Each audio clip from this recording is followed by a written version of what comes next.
Terima kasih. Terima kasih kepada bahagia Ustaz. Alhamdulillah kita telah mendengar sedikit penjelasan dan menjadi suatu kelaziman mana-mana tamadun yang dibangunkan mesti melalui 5 proses. 5 proses. Yang pertama mesti melalui proses pendidikan.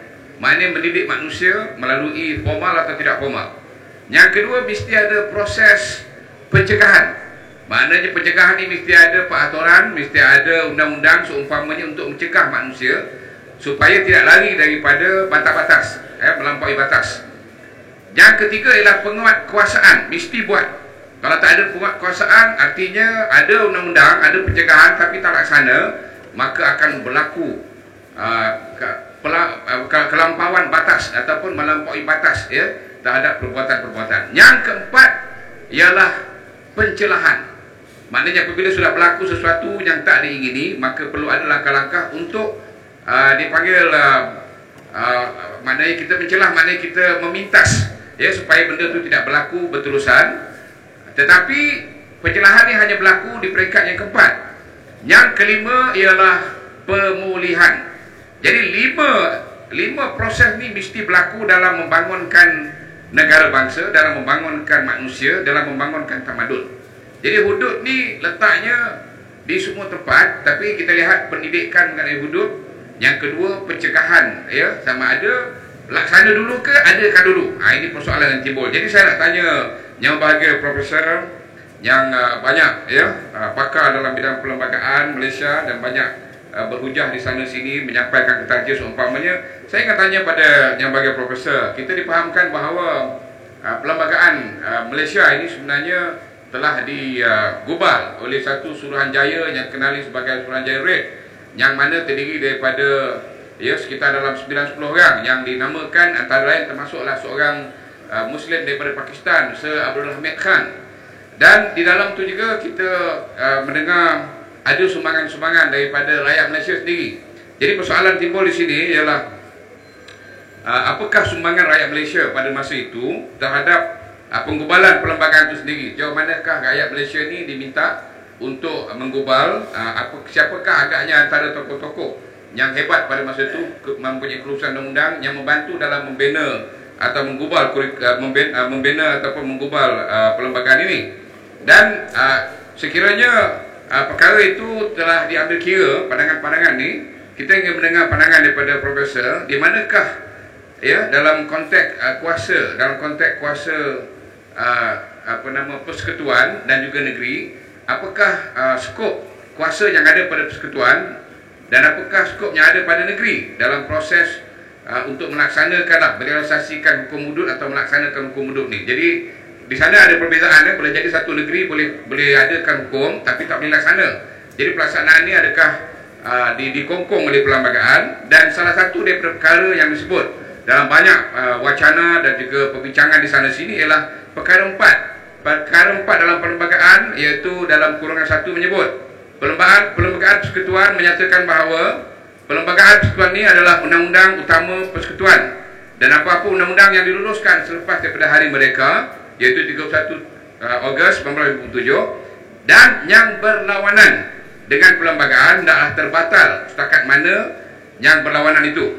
Jadi dalam arti kata lain, kalau ada peraturan-peraturan hukum-hukum yang telah disebut dalam perlembagaan bersabit dengan apa-apa kesalahan jenayah ataupun apa-apa kesalahan telah disebutkan sebagai undang-undang sivil ataupun peraturan umum, maka jika ada mana-mana negeri nak buat hukuman baru ke atas kesalahan yang sama, maka dia boleh terbatal dengan tinggi. Jadi kita minta Profesor tolong jelaskan agar masyarakat dapat memahami kuasa-kuasa, skop kuasa yang ada pada persekutuan dan juga negeri, dan bagaimanakah perlembagaan perkara 4 ini adakah menjadi kita panggil checkmate. Kalau main chess tu dia checkmate, maka menjadi penghalang kepada pelaksanaan itu.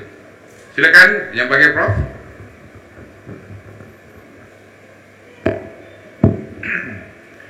Assalamualaikum warahmatullahi wabarakatuh. Bismillahirrahmanirrahim. Alhamdulillah rabbil alamin, wassalatu wassalamu ala asyrafil mursalin Sayyidina Muhammadin wa ala alihi wasajma'in. Saudara pengurusi, rakan-rakan panelis, tuan-tuan dan puan-puan sekalian, sebelum saya menjelaskan persoalan yang diajukan oleh saudara pengurusi tadi, elok terlebih dahulu saya senaraikan ataupun jelaskan pecahan ataupun kedudukan undang-undang negara kita, ya. Undang-undang yang tertinggi, ya, yang tertinggi adalah perlembagaan, ya. Itu undang-undang nomor 1. Ya, ini perlembagaan yang terdiri daripada perlembagaan persekutuan dan juga perlembagaan ataupun 13 perlembagaan negeri yang lain. Itu undang-undang yang tertinggi. Diikuti yang kedua dengan undang-undang bertulis. Ya, undang-undang bertulis ini adalah merupakan undang-undang yang diluluskan ataupun dibuat oleh Parlimen dalam bentuk akta ataupun enactment. Jadi itu yang kedua yang dipanggil undang-undang yang bertulis. Yang ketiga, keputusan mahkamah, ya, keputusan mahkamah, yaitu mahkamah tinggi ke atas. Keputusan ini adalah merupakan keputusan yang mengikat dalam kes-kes yang sama. Jadi kes keputusan mahkamah ini mungkin melibatkan tafsiran perlembagaan ataupun melibatkan tafsiran undang-undang bertulis yang saya katakan tadi. Jadi 1, 2, 3. Yang keempat ialah undang-undang common law ataupun undang-undang Inggeris. Tetapi undang-undang ini hanya boleh dipakai, hanya boleh dirujuk sekiranya tidak ada undang-undang tempatan. Itu syarat yang pertama. Yang kedua, sekiranya undang-undang ataupun pemakaian undang-undang common law Inggris ini tidak mendatangkan kesulitan kepada pihak-pihak yang bertikai itu. Jadi dengan kata lain, pemakaian prinsip common law Inggris ini bukanlah pemakaian yang dipakai secara membuta tuli, ya. Jadi kalau sekiranya dalam satu perbicaraan umpamanya sebelah pihak nak bawa undang-undang Inggris, dia boleh ditentang oleh pihak lain sekiranya boleh ditunjukkan bahawa pemakaian itu tidak perlu oleh kerana ada undang-undang tempatan baik dalam konteks perlembagaan ataupun undang-undang tulis, dan ada undang-undang yang lain, ya, yang boleh dipakai. Jadi dengan kata lain, pemakaian undang-undang Inggris itu bukan sesuatu yang otomatik. Ini saya nak jelaskan oleh kerana sebagian masyarakat ataupun sebagian besar masyarakat menganggap bahawa Malaysia memakai undang-undang Inggris. Ini tak betul, ya. Tidak betul. Kita pakai undang-undang kita sendiri. Jadi dalam soal ini, di mana kedudukan undang-undang Islam? Ya. Secara senar ataupun dalam penyenaraian tadi memang tak disebut, tetapi kita jangan lupa bahawa banyak undang-undang ataupun banyak prinsip-prinsip Islam yang telah dimasukkan dalam perlembagaan. Begitu juga dalam undang-undang bertulis. Sebagai contohnya kita ambil undang-undang mengenai perbankan Islam umpamanya yang dalam bentuk akta parlimen. Begitu juga dengan undang-undang berhubung dengan undang-undang keluarga Islam, sama dalam bentuk akta parlimen di wilayah persekutuan dan juga di negeri-negeri. Jadi dengan kata lain, undang-undang Islam itu ataupun hukum syarak telah dimasukkan dalam undang bertulis, ya. Kemudian ada juga undang-undang Islam yang dimasukkan dalam akta-akta tertentu ataupun undang-undang bertulis yang ada. Sebab sekarang ini cukup banyak prinsip Islam dimasukkan dalam soal EPF ataupun kumpulan wang simpanan pekerja. Di situ disebut bahawa kalau berlaku kematian dan sebagainya, hendaklah dibagikan mengikut umpamanya prinsip-prinsip faraid. Jadi dengan kata lain, sudah ada pemakaian undang Islam dalam bentuk yang tidak sistematik, ya. Selain itu ada yang peraturan berhubung dengan zakat dan sebagainya. Jadi dengan kata lain, itulah keseluruhan ataupun susunan undang-undang di negara kita. Soalan yang kedua menanyakan soal perkara 4 tadi, yang seolah-olah menggambarkan kepada kita bahawa perlembagaan ini mengatasi yang lain-lain. Sebenarnya apa yang nak disebut ataupun nak dinyatakan oleh perkara 4 itu ialah bahawa perkara 4 itu menjadi suatu mekanisme untuk menentukan ataupun untuk memastikan bahawa tidak wujud kekeliruan ataupun kolaps dalam sistem itu. Dengan kata lain, sekiranya umpamanya ada undang-undang yang menafikan hak sama rata, jadi dia akan dibawa ke mahkamah dan diujarkan bahawa undang-undang ini tidak ataupun tidak selaras dengan perlembagaan dan mohon dibatalkan. Dan telah ada umpamanya satu undang-undang yang memberikan bantuan kepada rakyat ataupun orang miskin, tetapi membezakan di antara umpamanya orang Melayu, orang India dan sebagainya, ataupun membuat perbezaan umpamanya kalau dia orang daripada kampung ataupun orang daripada bandar, sekian-sekian. Jadi undang-undang seperti ini contohnya boleh dikatakan sebagai menyalahi perlembagaan yang mengatakan bahawa setiap orang mempunyai hak untuk dilayan sama rata.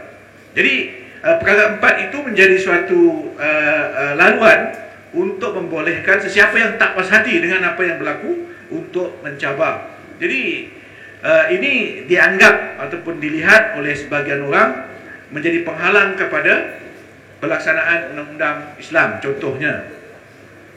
Jawapannya ya ataupun tidak, bergantung pada bagaimana kita memahami perlembagaan itu. Saya katakan tadi, saya bermula dengan mengatakan bahawa di dalam perlembagaan itu ada unsur Islam.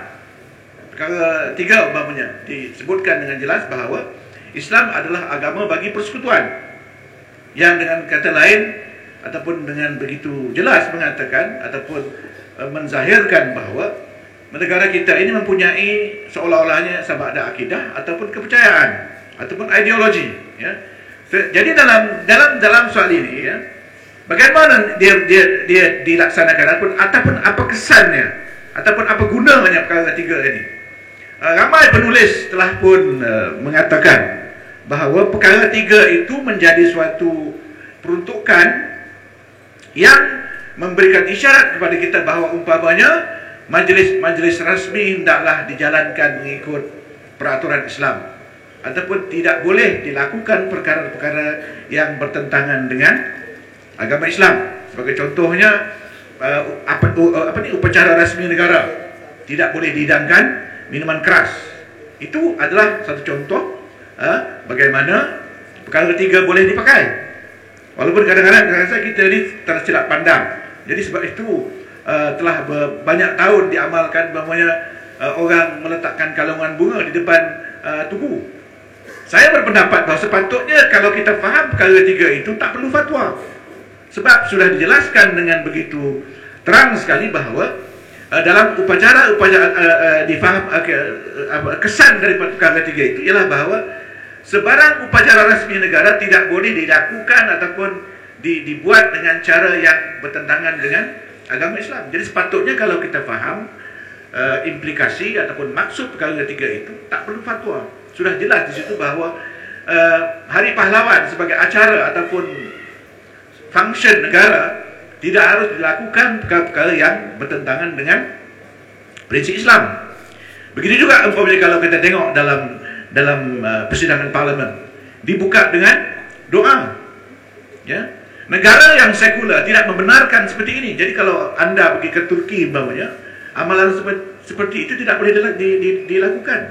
Tetapi oleh negara kita kerana dengan adanya perkara 3 tadi, maka doa itu boleh dilaksanakan dan dia tidak boleh ditentang oleh orang bukan Islam umpamanya. Jadi dengan kata lain, perlembagaan kita itu mempunyai peruntukan-peruntukan yang boleh digunakan atau menjadi laluan kepada amalan Islam.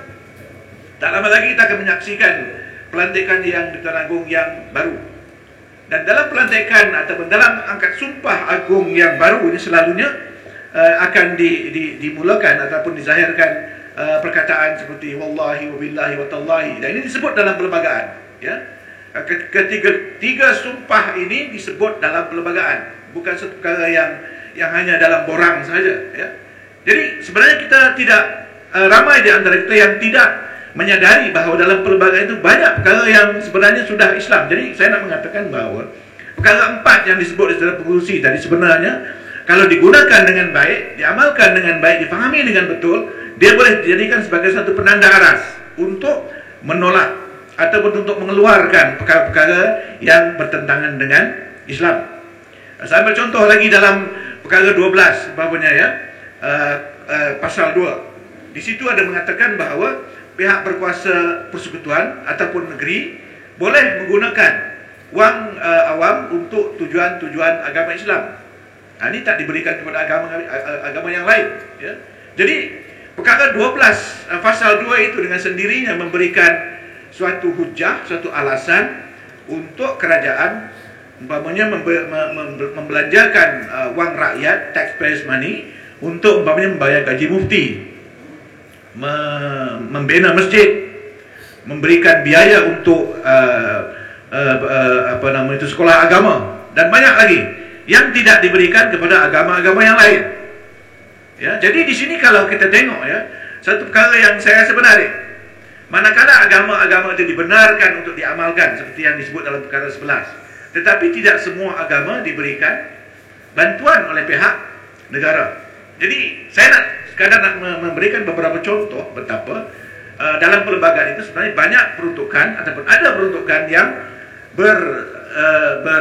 bersendikan Islam, ataupun mungkin kalau tidak berwarna hijau, saya rasa boleh kita katakan sebagai mesra Islam, ya. Dan perkara lain lah, umpamanya pembahagian kuasa di antara persekutuan dengan negeri, saya fikir ini tak ada masalah. Apa yang salah dari segi Islamnya? Seperti juga peraturan lalu lintas kan, lampu merah, lampu hijau, lampu kuning, kan?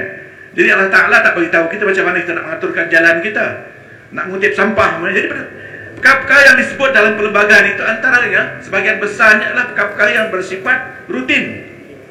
Jadi saya rasa itu bolehlah dijadikan alasan untuk kita memberhentikan debat yang tak ada faedahnya. Nak debatkan perlembagaan ini Islam ke tauhid ke benda ke.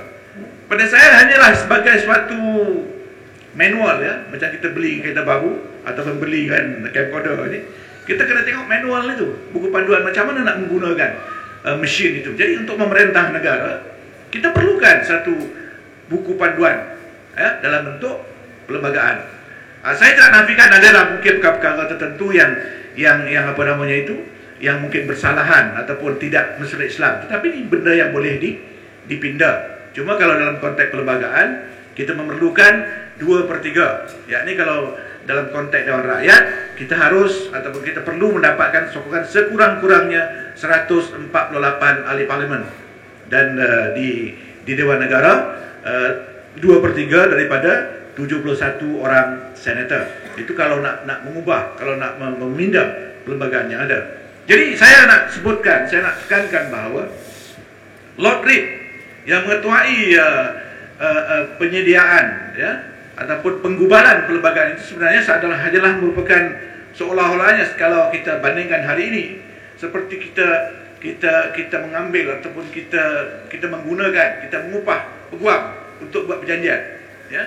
Yang sebenarnya apa yang berlaku pada waktu itu ialah mereka datang ke sini dengan panduan rujukan yang diputuskan di London apa yang perlu mereka buat, ya. Jadi mereka datang ke Melaya waktu itu pada hujung tahun 56. Mereka